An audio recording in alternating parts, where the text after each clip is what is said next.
ಗೊತ್ತಾ ಜನಗಳಿಗೆ ಆ್ಯಕ್ಚುಲಿ ಜನಗಳು ಎಷ್ಟು ಮೂರ್ಖರ ಇಗ್ನೋರೆನ್ಸ ಐ ಡೋಂಟ್ ನೋ ಏನು ಕರೆಯೋಣ ಅವರನ್ನ ಅಂತ ಮುಕ್ಕಾಲು ಭಾಗ ಜನಕ್ಕೆ ಸಂಗೀತ ಅಂದರೆ ಏನು ಅಂತಾನೆ ಗೊತ್ತಿಲ್ಲ.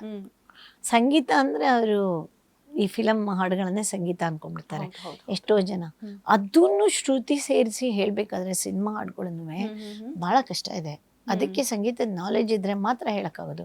ಇಲ್ಲ ಕೆಲವರಿಗೆ ದೈವದತ್ತವಾಗಿ ಗಿಫ್ಟ್ ಬಂದಿರುತ್ತೆ, ಆಮೇಲೆ ತಾವು ಹಾಡ್ತಿರೋದೇ ಸರಿ ಅನ್ಕೊಂಡಿರ್ತಾರೆ ಕೆಲವು ಭಜನಾ ಮಂಡಳಿಯವರು ಅವರು ಎಲ್ಲ.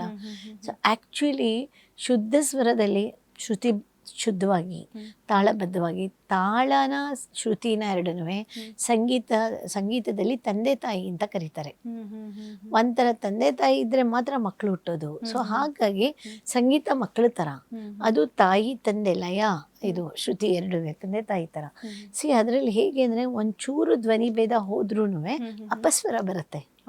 ಆ್ಯಕ್ಚುಲಿ ಅಪಸ್ವರ ಹಾಡೋದ್ರಿಂದ, ಅಪಸ್ವರ ನಾವು ವೀಣೆನಲ್ಲಿ ನುಡ್ಸೋದ್ರಿಂದ, ಯಾವುದೇ ವಾದ್ಯದಲ್ಲಾದರೂ ಅಪಸ್ವರ ನುಡ್ಸಿದ್ರೆ ಅದೇನಾಗುತ್ತೆ ಅಂದರೆ ಅಟ್ಮಾಸ್ಫಿಯರಲ್ಲಿರೋ ಪಾಸಿಟಿವ್ ಎನರ್ಜಿನ ಇಟ್ ಡಿಸ್ಟ್ರಾಯ್ಸ್.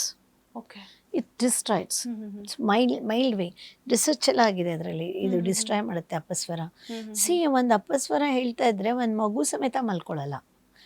ಮಗುಗೂ ಲಾಲಿ ಹೇಳ್ಬೇಕಾದ್ರೆ ಜೋ ಜೋ ಜೋ ಜೋ ಹೇಳ್ಬೇಕಾದ್ರೆ ಅದನ್ನ ಜೋ ಜೋ ಜೋ ಅಂತ ಒಂಥರ ಅದನ್ನ ಸುಸ್ವರದಲ್ಲಿ ಹೇಳಿದ್ರೆ ಮಾತ್ರ ಮಲ್ಕೊಳುತ್ತೆ. ಕಿರ್ಚ್ಕೊಂಡು ಕಾಗೆ ಥರ ಹೇಳಿದ್ರೆ ಮಲ್ಕೊಳುತ್ತಾ? ಸೊ ಹಾಗಾಗಿ ಸಂಗೀತ ಪ್ರಕೃತಿ ಎರಡುವೇ ಒಂದಕ್ಕೊಂದು ಬೆಸೆದ್ಬಿಟ್ಟಿದೆ.